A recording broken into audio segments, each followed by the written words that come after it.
Hello everyone. ધોરણ 10માં unit number 1 જેનું grammar continue કરીએ છીએ. તો લાસ્ટ વિડીયોમાં આપણે ગ્રામરના બે મેઇન પોઈન્ટ જોયા હતા. એમાં પહેલું ફર્સ્ટ હતું describing and specifying time and second જોયું હતું describing and specifying location. Time એટલે સમય અને લોકેશન એટલે જગ્યા અથવા સ્થળ. જે બંને પ્રેપોઝિશનનો યુઝ કરી અને આન્સર લખવાના હતા. તેના આપણે એક્ઝામ્પલ સાથે એક્સપ્લેનેશન કર્યું. તો હવે આજે આપણે તેના વધારે એક્સરસાઇઝમાં ઉદાહરણો જોવાના છે. Exercise number 1, complete the following sentence using the function given in the brackets. તો કમ્પ્લીટ ધ ફોલોવિંગ સેન્ટેન્સ એટલે કે નીચેના જે વાક્યો છે તેને કમ્પ્લીટ કરો. અને નેક્સ્ટ આગળ છે કે using the function given in the bracket એટલે બ્રેકેટમાં જે ફંક્શન આપણને આપ્યું છે તેનો ઉપયોગ કરી અને વાક્યને પૂર્ણ કરવાના છે. તો વિદ્યાર્થી મિત્રો, આ વાક્ય તમારે એસએસસી બોર્ડના પ્રશ્નપત્રના સેક્શન સીમાં પૂછાઈ શકે. એટલે આ પ્રકારના વાક્યો તે સેક્શન સીમાં પૂછાય છે. હવે તેના એક્ઝામ્પલ આપણે જોઈએ. તેમાં ફર્સ્ટ પહેલું આપેલું છે Saputara is a famous hill station. હવે એટલું વાક્ય આપેલું હશે એન્ડ ધેન બ્લેન્ક, ત્યાર પછી ખાલી જગ્યા હશે. કૌંસમાં આપ્યું હશે, તમારે જેવી રીતે કમ્પ્લીટ કરવાનું છે તેનું કૌંસમાં તમને ગાઈડલાઈન આપી હશે કે ડિસ્ક્રાઇબિંગ પ્લેસ એટલે કે સ્થળનું વર્ણન કરો. હવે તમે લોકો જાણો છો સાપુતારા જે એક હિલ સ્ટેશન છે ગુજરાતનું અને એક ફરવાલાયક સ્થળ છે. તો સાપુતારા એ એક જગ્યા છે ગુજરાતની અંદર આવેલી છે. ની અંદર દર્શાવવા માટે આપણે ઇન પ્રિપોઝિશનનો ઉપયોગ કરીએ છીએ. તો આમાં આન્સર લખાશે કે ઇન ગુજરાત. સમજાણું એટલું કે Saputara is a famous hill station in Gujarat. Next second આપેલું છે કે માય બર્થડે ફોલ્સ બ્લેન્ક અને કૌંસમાં છે ડિસ્ક્રાઇબિંગ ટાઈમ. હવે તમને અગાઉ આપણે જ્યારે પ્રિપોઝિશન આગળ એમાં જોયું કે ટાઈમનું ડિસ્ક્રાઇબિંગ કરવા માટે ડે અથવા તો કોઈ ડેટ આપવાની હોય તો તેની માટે આપણે ઓન પ્રેપોઝિશનનો ઉપયોગ કરીશું ડે અને ડેટ માટે. તો મારો જે બર્થડે છે એ ફોલ્સ મીન્સ આવે છે કે આપણો જે બર્થડે દર્શાવવાની છે. તો બર્થડે ક્યારે આવે છે તો એની માટે ઓન પ્રિપોઝિશનનો ઉપયોગ કરશું. અને આગળ જે તમારી બર્થડે હોય તે લખવાની ઓન 8th નવેમ્બર એટલે કે 8 નવેમ્બર પર. Number 3, Makar Sankranti is celebrated. હવે મકર સંક્રાંતિ એટલે ઉત્તરાયણ, જે પતંગ આપણે ક્યારે કાઇટ ફ્લાઇંગ ડે કહેવાય, પતંગ ચગાવીએ, તો એ પણ ડેટ આવે છે, તારીખ આવે છે 14th જાન્યુઆરી, 14 જાન્યુઆરી. કૌંસમાં આપેલું હશે ડિસ્ક્રાઇબિંગ ટાઈમ એટલે કે સમયનું વર્ણન કરો. તો તેની માટે પણ આપણે ઓન પ્રેપોઝિશનનો ઉપયોગ કરીશું સાથે એટલે કે ઓન 14th જાન્યુઆરી એટલે 14 જાન્યુઆરીએ. નેક્સ્ટ નંબર 4 છે I heard the news blank. હવે ન્યૂઝ છે એ આપણે સાંભળીએ અને કૌંસમાં આપેલું છે ડિસ્ક્રાઇબિંગ પ્લેસ એટલે કોઈ સ્થળ જગ્યાનું વર્ણન કરો. પણ આમાં એક જગ્યા નથી, આમાં કોઈ એક વસ્તુનું વર્ણન છે કે આપણે ન્યૂઝ છે એ રેડિયો પર સાંભળીએ અથવા તો ટીવી પર. તો એનો આન્સર આપણે કોઈ પણ સ્થળ કે જગ્યા દર્શાવવા માટે ઓન પ્રેપોઝિશનનો ઉપયોગ કરીશું. તો આમાં આવશે ઓન રેડિયો એટલે રેડિયો પર. ઓનનો મિનિંગ થાય ના પર. તો આનો આન્સર આવશે ઓન ધ રેડિયો અથવા તો on the TV. Number 5, kangaroos are found blank અને બ્રેકેટમાં તમને ફંક્શન કમ્પ્લીટ કરવા માટે આપ્યું છે ડિસ્ક્રાઇબિંગ પ્લેસ. તો પ્લેસ મીન્સ સ્થળ, જગ્યાનું વર્ણન કરો. હવે કાંગારૂઝ તમે વર્ડ્સથી જાણીતા છો કે કાંગારૂ એક એનિમલ પ્રાણી છે જે ઓસ્ટ્રેલિયામાં સૌથી વધારે ઓસ્ટ્રેલિયામાં જ જોવા મળે છે. તો એની માટે કોઈ પણ દેશ પ્રદેશની અંદર આવેલું કોઈ પણ જગ્યાની અંદર દર્શાવવા માટે આપણે ઇન પ્રેપોઝિશનનો ઉપયોગ કરીએ. તો તેનો આન્સર આવશે કે ઇન ઓસ્ટ્રેલિયા. તો kangaroos are found in Australia. Next number 6 પર છે the museum is open blank. અને કૌંસમાં ઇન્ટુ બ્રેકેટ આપેલું છે ડિસ્ક્રાઇબિંગ ટાઈમ, એટલે કે સ્થળનું વર્ણન કરો. તો મ્યુઝિયમ છે એ ઓપન હોય છે. ડિસ્ક્રાઇબિંગ ટાઈમ એટલે સમયનું વર્ણન કરવાનું છે. તો મ્યુઝિયમ છે કેટલાથી કેટલા સમય સુધી ખુલ્લું હોય છે. તો એની માટે આપણે ફ્રોમ એન્ડ ટુ પ્રેપોઝિશનનો ઉપયોગ કરીએ કે એટલાથી શરૂ થાય છે તેનો સમય અને એટલા વાગ્યા સુધી તે શરૂ હોય છે. તો ફ્રોમ 10 AM એટલે સવારના 10 થી ટુ 6 PM કે સાંજના 6 સુધી. Number 7, we waited for the bus and then blank, ત્યાર પછી ખાલી જગ્યા. ઇન્ટુ બ્રેકેટ આપેલું છે ડિસ્ક્રાઇબિંગ ટાઈમ, એટલે કે સમયનું વર્ણન કરો. હવે વેઇટેડ એટલે રાહ જોવી, ફોર બસ, બસ માટે આપણે રાહ જોઈએ છીએ. હવે સમયનું વર્ણન કરવાનું છે. તો કેટલા કલાકથી અથવા તો કેટલા સમયથી તમે રાહ જુઓ છો. તેની માટે ફોર પ્રેપોઝિશનનો ઉપયોગ થશે કે ફોર હાફ એન્ડ અવર, એટલે કે એક કલાકથી રાહ જોઈએ છીએ. હાફ એટલે અડધો, એન્ડ અવર એટલે કલાક, એટલે અડધો એક કલાકથી રાહ જોઈએ છીએ. Next number 8, meet me and then blank, ત્યાર પછી ખાલી જગ્યા છે. અને કૌંસમાં આપેલું છે ડિસ્ક્રાઇબિંગ પ્લેસ, એટલે કે સ્થળનું વર્ણન કરો. તો મીટ, MEET મીટ એટલે મળવું, મી એટલે મને, એટલે કે કોઈને આપણને મળવા માટેનું કહીએ છીએ અને તે સ્થળનું વર્ણન કરવાનું છે. તો તેની માટે એટ પ્રેપોઝિશનનો ઉપયોગ થશે કે એટ ધ રેલવે સ્ટેશન. હવે એની જગ્યાએ તમે રેલવે સ્ટેશનની જગ્યાએ કોઈ બી સ્થળ લઈ શકો અને at the garden, at the bus station, at my house, એટલે કોઈ પણ લઈ શકાય, પણ એટ પ્રેપોઝિશનથી શરૂ કરવાનું, જે બ્લેન્ક્સ છે એ કમ્પ્લીટ કરવા માટે. Number 9, it is 1:30 full stop, the hour and hand is blank. હવે અવર હેન્ડ મીન્સ કલાક કાંટો, 1:30 એટલે પાસ્ટ એટલે વીતી ચૂક્યો છે, 1 એટલે એક અને હાફ એટલે અડધો, એટલે 1 વાગ્યા ઉપર અડધો સમય પસાર થઈ ચૂક્યો છે. અને અવર હેન્ડ એટલે કલાક કાંટો, ઇઝ બિટવીન. હવે કમ્પ્લીટ કરવાનું છે ડિસ્ક્રાઇબિંગ પ્લેસ, એટલે સ્થળનું વર્ણન કરવાનું છે. તો આમાં હેન્ડ મીન્સ ઘડિયાળનો કાંટાની વાત છે. તો 1 વાગ્યો હોય અને તેના ઉપર અડધો કલાક પસાર થઈ હોય ત્યારે જે ઘડિયાળનો કલાક કાંટો તે ક્યાં હોય તેનું સ્થળનું વર્ણન કરવાનું છે કે કાંટાનું જે સ્થળ છે એ ઘડિયાળમાં ક્યાં હશે. તેના આન્સર આપણે લખીએ તો તેની માટે કાંટો છે એ 1 અને 2 ની વચ્ચે હોય છે. તો વચ્ચેનું સ્થળ દર્શાવવા માટે આપણે બિટવીન પ્રેપોઝિશનનો ઉપયોગ કરીએ, એટલે કે બિટવીન 1 એન્ડ 2, એટલે 1 અને 2 ની વચ્ચે હોય. Number 10, BSNL provides unlimited free calls.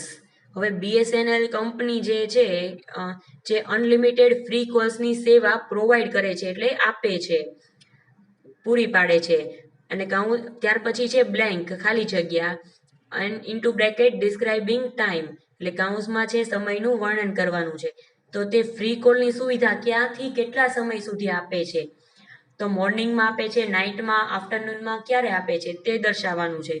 તો તે દર્શાવવા માટે આપણે બિટવીન પ્રિપોઝિશનનો ઉપયોગ કરશું કે એટલાથી એટલાની વચ્ચે.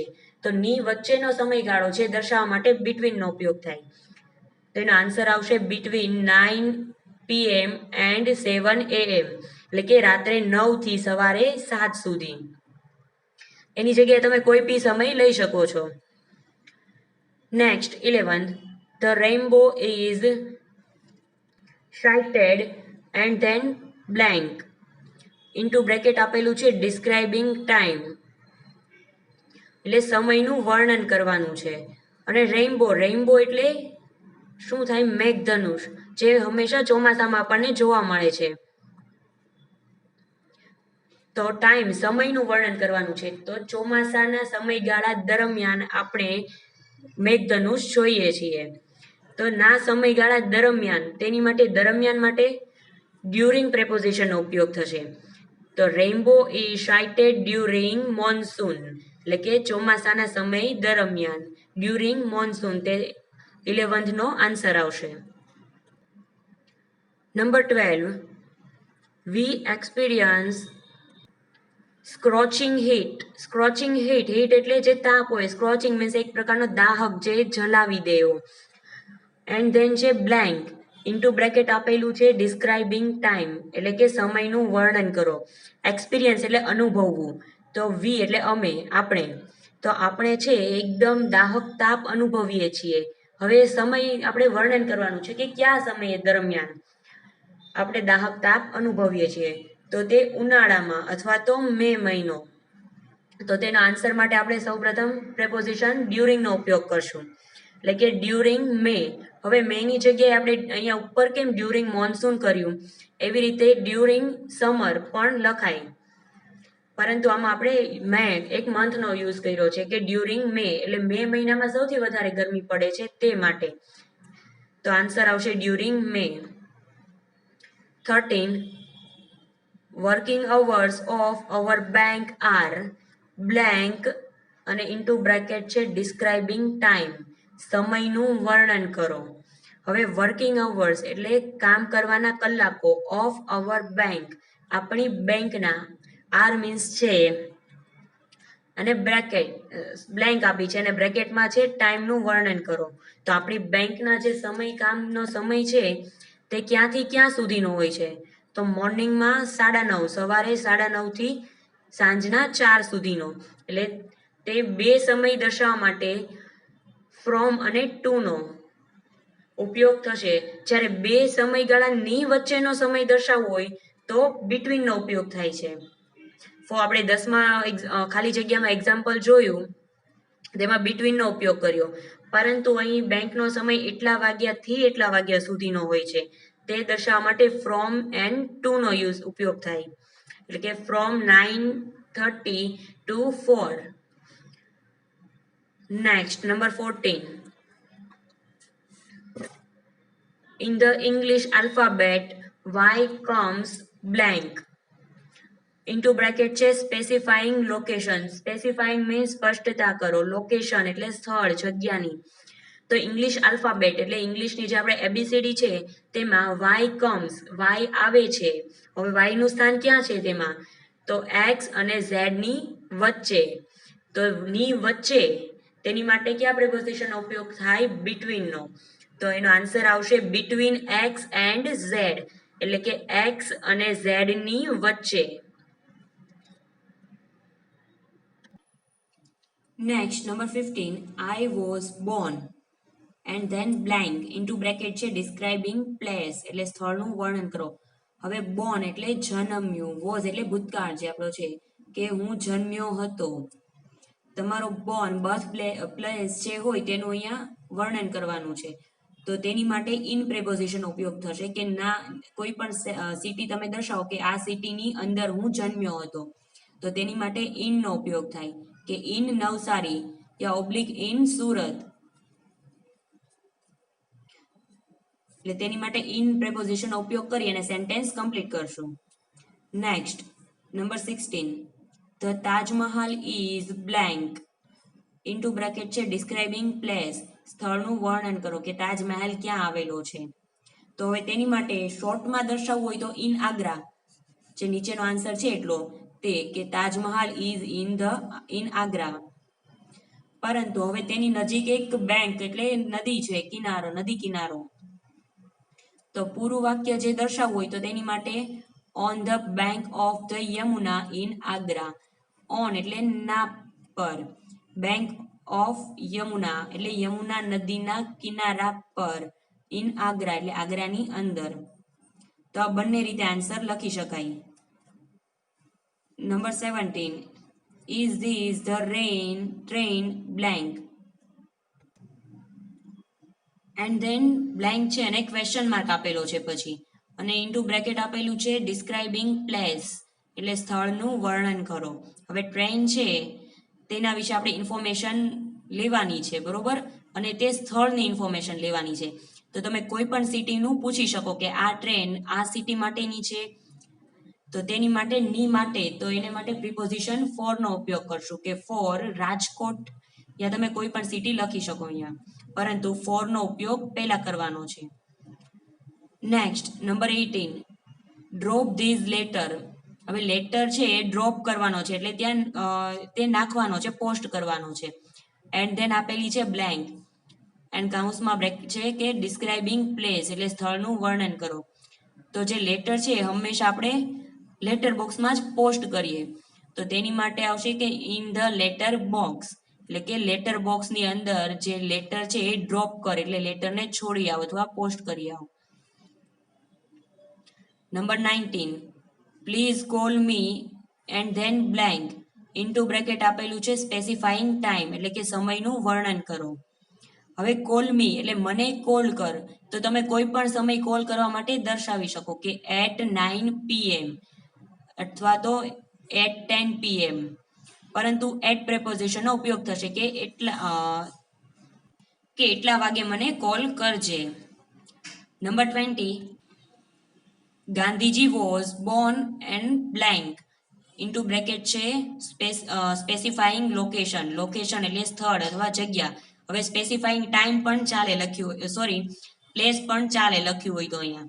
હવે ગાંધીજીનો બોર્ન ક્યાં થયેલો હતો તેનું સ્થળ જગ્યાની આપણે સ્પષ્ટતા કરવાની છે. ઉપર એક્ઝામ્પલ જોઈ ગયા કે આઈ વોઝ બોર્ન, સેમ તેવું જ એક્ઝામ્પલ છે પણ આઈની જગ્યાએ ગાંધીજી લખેલું છે, બરોબર. અને કાઉન્સમાં એમાં આપેલું હતું ડિસ્ક્રાઇબિંગ પ્લેસ, હવે અહીંયા છે સ્પેસિફાઈંગ લોકેશન. સેમ છે, ચેન્જીસ કોઈ નથી. ઇન પ્રેપોઝિશનનો ઉપયોગ કરવાનો છે અને આપણે એક એનું સ્થળ દર્શાવવાનું છે કે ગાંધીજીનો જન્મ ક્યાં થયો હતો. તો એના આન્સર આવશે ઇન પોરબંદર, કે ગાંધીજી પોરબંદરમાં જન્મ્યા હતા, એટલે કે ગાંધીજીનો જન્મ પોરબંદરની અંદર થયો હતો.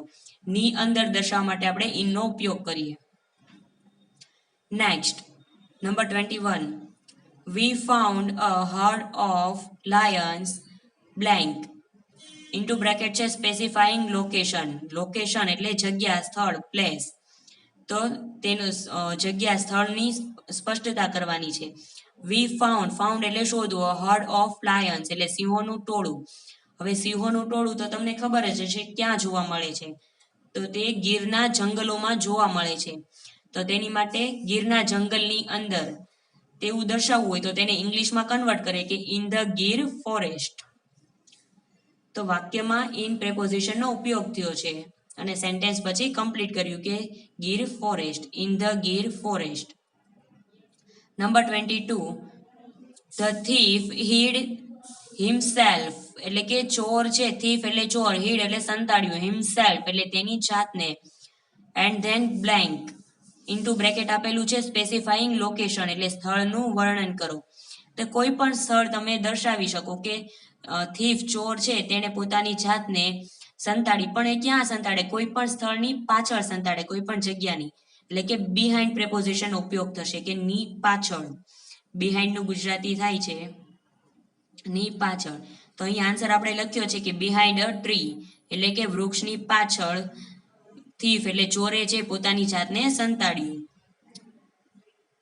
તો વિદ્યાર્થી મિત્રો તમારે આ 1 to 22 1 થી 22 છે બ્લેન્ક નહીં પણ કમ્પ્લીટ ધ સેન્ટેન્સ એટલે કે વાક્ય જે પૂરા કરવાના છે તે તમારે નોટમાં લખવાની છે, જેમ આમાં લખેલી છે તે જ રીતે લખવાની છે.